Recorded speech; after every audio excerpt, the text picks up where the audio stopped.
Non, on ne peut pas démontrer l'existence d'une information pure. Euh, L'information, c'est la chose la plus abstraite qui soit. Ça correspond à rien. C'est-à-dire que si on enlève l'information, on enlève tout. Stop, allez. On arrête de réfléchir, on arrête de penser, on arrête d'être conscient. Voilà. Le gros avantage de l'information, c'est qu'il nous permet de ne pas tomber dans le piège du cerveau, de la conscience et de la réalité. Par exemple, j'aime bien dire, j'aime bien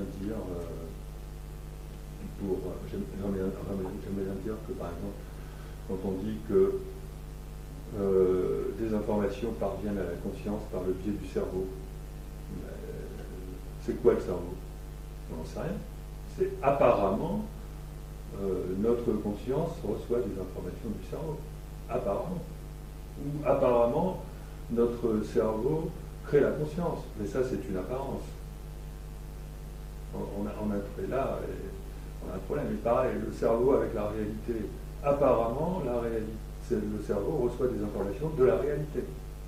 D'accord? Et la réalité, apparemment, la réalité est composée d'espace et de temps. Apparemment, ça fait 3 apparemment, les probabilités diminuent, on prend des risques, on a des chances de se planter, et ben oui, bingo, on se plante. Parce que la physique nous montre qu'effectivement, le temps n'existe pas. Et elle nous montre qu'effectivement, l'espace n'existe pas, tel qu'on le conçoit. Alors, on est obligé de tout enlever, et à quoi se raccrocher? Et ben, ce à quoi on peut se raccrocher, ce qui reste quand on a tout viré, c'est l'information. Parce que on est obligé de virer le cerveau, on est obligé de virer la réalité, on est obligé de virer l'espace, on est obligé de virer le temps. Ben, ce qui reste, c'est l'information. Voilà.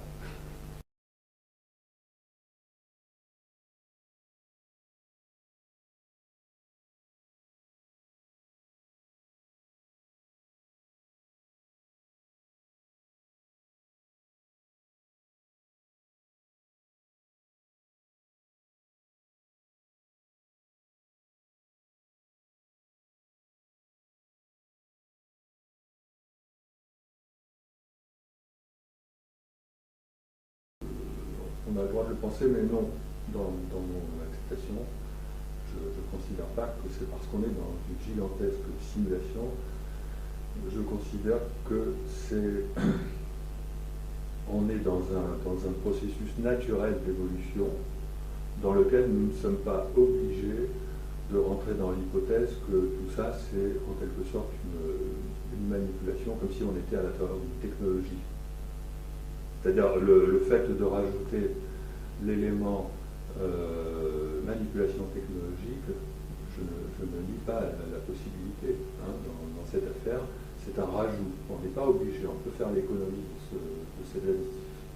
C'est-à-dire qu'on peut être naturellement, on peut s'être naturellement trouvé en vertu du processus d'évolution de l'univers qui ne se limiterait pas à l'évolution mécanique qu'on connaît actuellement, mais qui englobe une mécanique où la conscience, l'esprit, l'âme interviennent, une mécanique plus globale, telle que je la décris dans les conférences. Je parle donc de réseau de neurones avec un neurone qui contient plusieurs synapses qui pourraient correspondre à des vies simultanées, effectivement. Donc ça donne l'impression que... Voilà. Mais tout ça, ça peut être un processus, on va dire, automatique. On n'a pas besoin de rajouter la possibilité de manipulation par d'autres entités qui elles-mêmes de toute façon seraient naturellement... il faut bien qu'il y ait un premier, il faut bien qu'il y ait mais je n'élimine pas la possibilité, je n'élimine pas cette possibilité. Mais je ne peux pas la cautionner en première instance. Par rapport au phénomène OVNI, est-ce que vous vous y intéressez et avez-vous une hypothèse à ce sujet? Oui, j'ai été obligé de m'y intéresser, on va dire poussé à m'y intéresser par Jacques Vallée. Au départ, d'ailleurs, je comprenais mal son point de vue et finalement j'ai fini par le rejoindre. Donc bon, ça c'est normal, il a fallu que je me documente, et puis c'est quand même quelque chose de pas évident, quoi. Voilà. Et donc, oui, maintenant j'ai un point de vue là-dessus. Bon, alors, on va dire nous sommes visités. Hein. Bon, je pense que ça c'est à peu près clair et reconnu. Bon, par qui, on ne sait pas. Hein. Extraterrestre, entité, terrien du futur, on ne sait pas. Mais bon, on va dire nous sommes visités. Est-ce que là où je peux peut-être apporter une lumière avec ma théorie, c'est effectivement sur comment font les visiteurs pour entrer dans notre espace-temps et pourquoi le phénomène est si bizarre. Alors, ce qui est bizarre, par exemple, c'est que bon, nous sommes ultra visités, il semblerait, si on a confiance, il y a quand même des chefs de gouvernement, beaucoup de militaires, enfin, de gens très crédibles qui témoignent. Donc, bon, si nous sommes visités autant que ça, il y a quelque chose de bizarre, c'est qu'on n'a pas de preuves. Ou alors on aurait des preuves, mais ces preuves n'atteindraient pas le niveau qui permet de dire qu'il y a une déclaration officielle, nous sommes visités par... voilà. Alors, on peut dire c'est parce que ces gens qui savent n'osent pas le dire, parce qu'ils perdent tout pouvoir, je ne sais quoi. Mais tout de même, il y a quand même, et on a le même problème en parapsychologie, l'IAMI, avec le phénomène de l'élusivité, a le même problème, c'est-à-dire qu'il semblerait qu'il y a un tas de témoignages de phénomènes qui sont avérés, mais ça depuis des décennies, et bizarrement, on n'arrive pas à la preuve. Il y a quelque chose qui coince. Voilà, j'ai une explication à donner à ça. C'est qu'on est en face d'informations qui, si elles impactent effectivement la société, créent d'emblée un changement de paradigme extrêmement perturbateur. C'est-à-dire que alors je vais préciser après, donc la reconnaissance du phénomène ovni, tout comme la reconnaissance du phénomène parapsychologique, si elle est officialisée, créerait du désordre et puis modifierait probablement la répartition des pouvoirs à la surface de la planète, et donc ça aurait une influence considérable sur l'avenir de notre planète. Or, l'avenir de notre planète, il est déjà tracé, globalement. Il est déjà là. Et nous allons vers une société qui est la société qui correspond à, on va dire, au dominant dans notre collectif de conscience. Et notre collectif de conscience dominant, malheureusement, à l'heure actuelle, il nous amène vers un système matérialiste. Un système matérialiste où l'humanité s'appauvrit dans ce qu'elle a de plus humain et finit par devenir des machines, etc. Bon. Donc on est aux antipodes d'un changement de paradigme. Donc qu'est-ce qui se passe quand un visiteur entre dans l'espace-temps? Il ne peut pas, à cause de la mécanique de l'espace-temps lui-même, trouver une ligne temporelle qui va faire qu'il laissera une preuve. C'est pas prévu. Bon, alors, pour mieux comprendre, quand on est en dehors de l'espace-temps, on voit les 4 dimensions, on ne voit pas 3 dimensions. On est dans un temps qui est le temps vrai, d'accord? Et on voit, on est en 5D, c'est-à-dire on est dans le vrai temps, qu'on appelle l'éternel présent, et on voit les 4 dimensions de la planète Terre, là où on a l'intention d'atterrir, comme étant déployées. C'est-à-dire que nos visiteurs voient notre futur. Ils voient notre passé, ils voient notre futur, ils voient notre présent. D'accord? Donc, bon, par contre, c'est probablement flou. Enfin, je ne sais pas comment ils font, il faut avoir un sacré degré de conscience. Bon. Mais on peut imaginer que c'est flou. Mais on peut imaginer que c'est flou, mais au fur et à mesure où ils se rapprochent, ils voient de plus en plus de détails. Et donc, à un moment donné, ils voient le futur de la zone où ils voient l'impact dans le futur de leur atterrissage en temps réel dans le présent. Et bon, il me paraît évident qu'il est absolument indispensable qu'ils négocient cet impact C'est-à-dire que l'interaction avec la conscience des témoins est quelque chose d'absolument indispensable pour arriver à négocier correctement l'impact de leur visite. Parce qu'il leur est interdit de laisser une preuve sans quoi l'espace-temps les expulserait. L'espace-temps ne peut pas laisser entrer une ligne temporelle étrangère qui va modifier considérablement toute la ligne temporelle de la Terre elle-même. Ça ne peut pas se faire. Donc il faut qu'ils négocient. Il faut qu'ils négocient d'abord, comme cette preuve, elle risque d'arriver par le biais des témoins qui vont être sensibilisés. Donc il faut qu'ils arrivent à voir d'avance toutes les conséquences de leur passage. Et ils peuvent, puisqu'ils sont en situation de pouvoir le faire.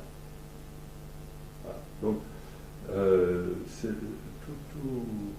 tout le problème de la preuve et tout le problème de l'interaction entre le visiteur et la confiance de l'observateur vient du fait que l'impact de la visite pourrait être considérable s'il n'était pas géré, s'il n'était pas négocié. Or, l'espace-temps interdit cette possibilité. Voilà. Et moi, je l'ai vécu personnellement, non pas par rapport au phénomène OVNI, mais par rapport à un tas d'expériences qu'on peut faire et pour lesquelles on n'aboutit jamais à la preuve, alors que, paradoxalement, on aurait dû l'avoir. Voilà. Ok, merci Philippe pour cette réponse sur les ovnis. En continuant sur le sujet des ovnis, est-ce qu'on ne peut pas dire que les extraterrestres, entre guillemets, préparent le terrain pour leur venue prochaine? C'est-à-dire qu'il y a énormément d'observations. Jacques Vallée avait calculé qu'il y avait des millions d'observations depuis que le phénomène existe. Est-ce qu'il n'y aurait pas une préparation de l'humanité à peut-être un contact futur? Ouais. Ou est-ce qu'on ne serait pas les sujets d'un système d'apprentissage, par exemple? Je serais plus... oui. Voilà. Ah, bon, c'est peut-être une question difficile à développer, mais non, ça dérive un peu de ce que tu viens de dire. C'est-à-dire qu'ils ne peuvent pas rentrer dans notre système sans que nous, on y soit déjà préparés. Voilà, en fait, voilà, c'est ça. Ce n'est pas à eux de nous préparer, c'est à nous de nous préparer. Eux, ils font toc-toc, on existe. Voilà. Mais ils se montrent, donc ils nous préparent aussi un petit peu à leur présence. Oui, mais ce n'est pas eux qui peuvent créer à notre place notre réalité. Ils ne sont pas connectés à notre réalité. Ils sont en dehors de l'espace-temps. Peut-être que par un moyen technologique, disons que voilà, pour arriver à pénétrer notre réalité, ils sont obligés de gérer le fait que leur passage doit rester compatible avec le fait que c'est nous seuls qui créons notre réalité. Parce que nous sommes câblés à notre espace-temps et pas eux. Voilà. Et donc, en fait, si on veut, tout est double, hein. Tout est à la fois dans un sens et dans l'autre. C'est très associatif. À mon avis, il faut que l'humanité entière, dans son inconscient collectif, ou dans sa conscience collective, ce qui revient au même, amène progressivement l'idée de collaborer avec des visiteurs. Mais en fait, ceci n'est pas possible à partir du moment où on n'a pas compris, où l'humanité n'a pas compris que la vraie nature de la réalité n'est pas matérialiste. Il faut essentiellement comprendre le fait que notre réalité, je ne veux pas dire c'est une simulation, notre réalité, c'est que nous sommes les maçons de notre univers. Tout est créé par la conscience. Voilà. Nous créons une réalité qui semble bien physique, bien sûr, mais notre véritable nature est spirituelle. Je n'aime pas trop le mot spirituel, mais il y a notre véritable nature, elle n'est pas dans le monde physique, elle est dans le monde quantique, ou alors elle est dans... Bon, là, il y a des choses pour lesquelles il faudra rentrer dans des précisions assez longues. Mais bon, le plus simple, c'est de, bon, tant pis, on emploie ce mot-là, notre véritable essence est spirituelle. Et tant que nous n'aurons pas compris ça, nous ne pourrons pas avoir de visite, parce que nous ne serons pas amenés à comprendre ces visites, et donc on ne pourra pas gérer correctement, on ne pourra pas les gérer correctement, et ils auront toujours un tas de problèmes pour débarquer. Voilà, je vois comme ça. Alors bien entendu, ils essayent de nous influencer plus ou moins, alors ils peuvent le faire tant que l'impact reste limité. Il ne peut pas y avoir d'impact qui ne soit pas en même temps accompagné par une modification de notre vision du monde. C'est quelque chose, c'est un phénomène qui est susceptible d'impacter l'humanité entière, et donc c'est l'humanité entière qui doit profondément modifier sa vision de la réalité. Okay. Voilà. Et à ce moment-là, les visiteurs pourront vraiment débarquer. Ok, merci Philippe. Donc vous validez l'hypothèse du système de contrôle de Jacques Vallée, comme quoi le phénomène agit comme un régulateur de l'homme, c'est ça? C'est probable, oui. C'est-à-dire que il me paraît à peu près évident qu'à partir du moment où, même si ce sont que des petits impacts qui sont acceptés, ils jouent un rôle petit à petit sur notre évolution, et effectivement, donc, on peut le voir comme un système de contrôle. Mais je pense que dans le système de contrôle, il y a une partie donc, qui vient donc c'est où, entité, visiteur, bon, là, mais c'est aussi l'espace-temps lui-même qui a son propre système de protection chronologique. Et pensez-vous qu'à certains niveaux gouvernementaux, certaines personnes ont réussi à comprendre l'origine des ovnis parfaitement? Non, je ne crois pas. Je pense que non, je pense parce qu'il y a une incompatibilité franche entre les personnes qui se retrouvent, que ce soit scientifiques ou hommes de pouvoir, ou banquiers, etc., qui se retrouvent devant la nécessité de gérer ce phénomène, qui n'ont pas du tout, qui ont des conceptions qui ne sont pas du tout, qui sont trop matérialistes pour arriver à comprendre le phénomène. Surtout surtout si c'est chez les anglo-saxons, parce que les anglo-saxons n'ont pas bien intégré donc, la composante temps. Voilà, enfin, moi, c'est mon point de vue scientifique.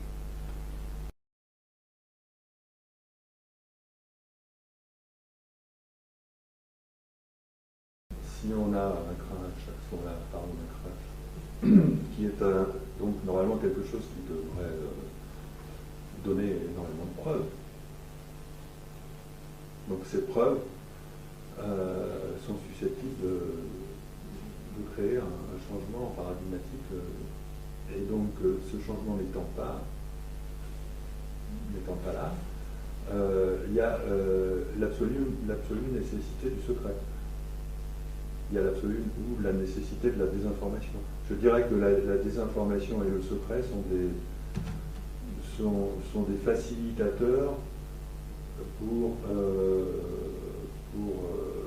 que les impacts, pour que ces phénomènes puissent avoir lieu.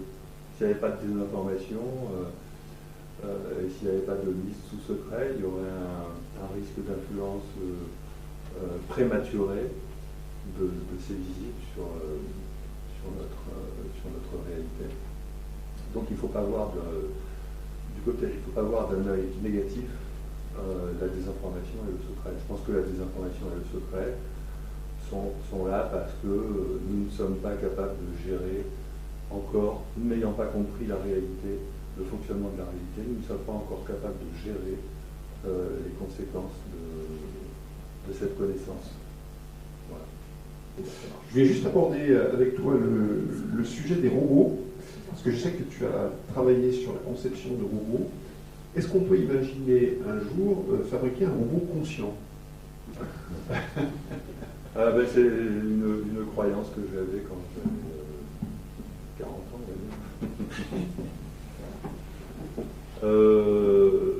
oui, un jour, mais pas dans 10 ans, mais dans 50 ans. Peut-être dans 100 ans, 200 ans, 10 ans. Non, parce que la conscience, c'est pas du tout quelque chose qui peut... alors voilà, la grosse erreur, ça me vraiment fend le cœur de voir que des grands scientifiques la font. La grosse erreur, c'est de croire que la conscience pourrait émerger à partir d'un certain degré de complexité du vivant. Voilà. Ça, c'est une erreur totale. D'abord parce que moi, quand j'ai développé des systèmes intelligents, par exemple des caméras intelligentes, des robots qui ont l'air d'être très intelligents, qui se reconnaissent très bien, etc. Bon, même si c'est très spécialisé, hein, parce que si on n'a pas encore à faire des humanoïdes. Mais bon, finalement, j'ai utilisé des algorithmes très simples. Et en fait, la complexité était gérée par le cerveau. C'est-à-dire que pour moi, c'était pas du tout, comment dire, quelque chose de... la complexité c'est une complexité d'origine purement mécanique, c'est-à-dire qui proviennent d'interactions à l'intérieur d'un réseau. Donc pour moi, c'est à peu près équivalent que quand on met des boules dans un billard. Un billard, il ne se fait pas devenir intelligent parce qu'on met plus de boules. Ce n'est pas le quantitatif qui permet de créer l'intelligence. Et ce ne sont pas non plus des algorithmes hyper compliqués, parce que la complexité algorithmique va à l'encontre de l'intelligence. La simplicité algorithmique, par contre, améliore les capacités d'intelligence. Donc pour moi, le lien entre le niveau de complexité... En plus, j'ai beaucoup travaillé sur le niveau de complexité, justement, on va pas rentrer dedans. Et la conscience ne m'apparaît pas clairement. Même l'intelligence non plus, ça ne m'apparaît pas clairement. Et après, ensuite, quand on comprend la nature de la conscience d'un point de vue plus physique, parce que la conscience, ce n'est pas une affaire de neuroscientifique, c'est une affaire de physicien. Quand on commence à comprendre cette nature, on voit bien qu'on est à des années-lumière de pouvoir créer soi-même un système conscient. Merci Philippe de cette réponse. Simplement, je voulais aborder le sujet de la singularité technologique.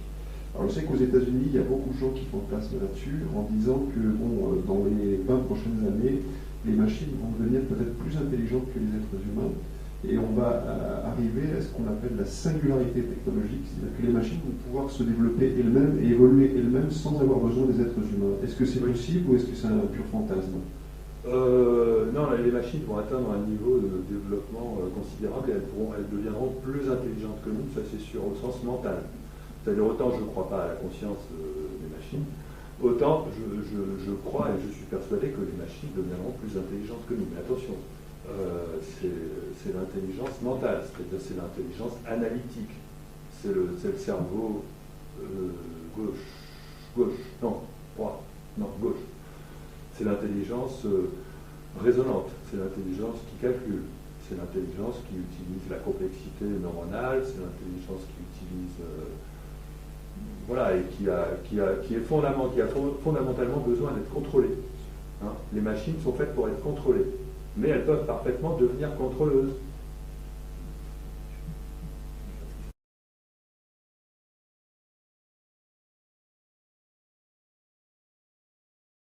Donc, je vais aborder d'une part ce que j'aborde habituellement en conférence, mais en rajoutant des points nouveaux, même un coup, qui va nous amener jusqu'à la fin de la première partie, où on va parler de vibrations de l'espace-temps. Et là, j'ai quelque chose de nouveau et un point qui est fondamental à faire passer, dont je ne vous ai pas parlé ici. Et dans la deuxième partie, on va parler de choses qui sont également très nouvelles. Donc, des modèles que je propose concernant la conscience, l'âme et l'esprit. On va parler des champs d'information. On va parler de la nécessité de repenser la mécanique, non pas